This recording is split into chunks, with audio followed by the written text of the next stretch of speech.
Nah, kemarin setelah saya ngobrol di Iwan itu, ada beberapa, saya sedikit cerita dulu, ada beberapa yang penelpon gelap ke saya. Olid, kamu itu bukan orang Tangerang katanya kan. Kamu tuh orang Serang dan kamu orang Pontang. Kenapa harus ngurusin dapur Tangerang? Nah, saya bilang, wah kalau ini sepertinya saya sempat baca buku namanya, judulnya itu buku itu Logika Penjajah. Karangan Yai Midi kalau saya itu. Yai Midi itu adalah seorang orang tua yang di Banten. Dia sempat bikin buku judulnya Logika Penjajah. Nah, salah satu di dalam buku Logika Penjajah itu persis apa yang dikatakan si penelpon tadi ke saya. Hei Holid, kamu orang Serang, orang Pontang, nggak boleh ngurusin Tangerang.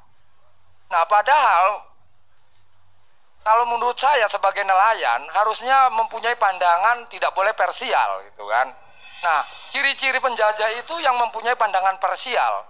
Sampai tingkatannya kita nggak boleh nolongin tetangga kita yang sedang kelaparan atau tetangga kita yang sedang dijajah. Begitu juga di laut. Kalau orang laut itu haknya.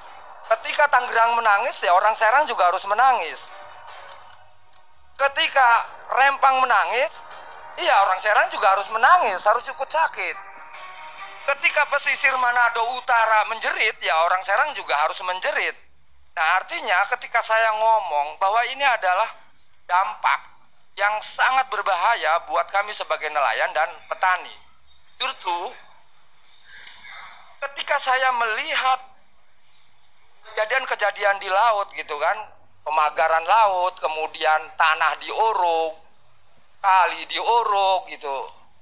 Ya saya bilang tadi, saya ini seperti dikelola oleh orang-orang yang rangka berpikirnya cacat gitu, Pak Karni. Kenapa cacat? Lingkaran yang besar kok dipaksa untuk masuk ke lingkaran yang kecil. Contoh, kedaulatan negara harus dicaplok kepada korporasi. Nah, saya nggak mau dikelola seperti ini.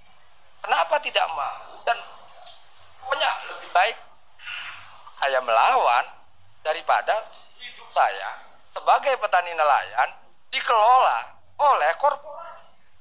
Karena Ainal yakin kalau saya ini sebagai rakyat dikelola oleh korporasi itu, sampai kiamat anak cucu saya pasti miskin. Karena saya sebagai objek yang dikelola, dia yang mengelola. Karena kenapa? Yang namanya korporasi itu pasti mikirnya untung rugi. Nah, kalau negara pasti ada bicara tentang keadilan sosial bagi seluruh rakyat Indonesia dan nah, cuman di sini kami nggak merasa itu. Kami tidak merasakan itu. Justru kami merasakan saya ini dikelola oleh korporasi. Anda sendiri jadi nelayan di mana? Kalau saya nelayan memang wilayah teritorialnya Serang. Tapi yang namanya laut itu ketika orang Serang nggak ada ikan, bisa ke Tangerang. Ya orang Tangerang juga, orang kayak macam Pulau Seribu, cari udang kipasnya kadang di Pulau Pemujan di sana di Serang. Itulah laut. Orang Serang juga bisa nelayan di Lampung. Orang Lampung tuh kalau nggak diikan ya boleh. Namanya laut itu ya satu kesatuan. Jadi Indonesia ini bukan dipisahkan oleh laut, tapi disatukan oleh laut, gitu kan. Nah, ketika ada nelayan di Tangerang yang menjerit, gitu kan, karena pagar-pagar ini terkotak-kotak, gitu kan, entah ini untuk apa, tapi saya paham itu untuk apa. Mungkin artinya ya udah saya bilang di Biban buat budidaya rumput laut bukan, buat kerang hijau juga bukan, buat rumpon juga bukan. Malah justru lebih pasnya itu ketika diplot, oh ini adalah sketsa tambak-tambak gitu kan. Yang saya ngerinya ini ada jual beli hitam gitu. Dugaan saya di situ, malah lebih logikanya masuknya di situ. Kemudian disiapkanlah gerek-gerek dibeli gitu kan, nama lagi menjadi akte jual beli kemudian di SHM kan atas nama yang lain gitu kan. Saya justru mikirnya begitu, karena ketika saya mikir untuk budidaya rumput laut juga nggak masuk. Ketika saya mikir untuk budidaya kerang hijau juga nggak masuk. Ketika saya berpikir untuk nelayan sero juga nggak masuk. Ketika saya berpikir untuk jadi nelayan bagan juga nggak masuk juga. Sampai ke tingkat, oh jangan-jangan ini seperti buat pemecah gelombang. Oh ternyata bukan begitu juga. Nah akhirnya kan saya mentok mikir gitu kan.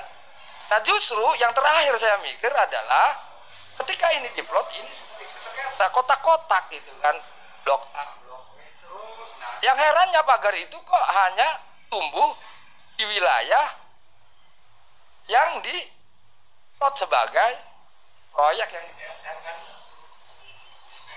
Itu yang saya mikirnya gitu kan. Nah artinya ketika ini terjadi, kalau saya sih bukan ahli hukum ya kan, makanya nanti mungkin kalau ada beberapa ahli hukum kira-kira seandainya kemudian ternyata udah ada SHM 300 SHM udah dikeluarkan gitu dari BPN misal ini, kira-kira secara hukum bangsa ini SHM keluar di atas laut gitu kan, kira-kira sah enggak secara hukum gitu. Ini mah seandainya ya, kalau misalnya bukan seandainya, takut dituntut, saya takut dituntut secara hukum, saya bukan ahli hukum. Kalau urusan ahli kan mah mungkin saya bisa gitu. Nah maksudnya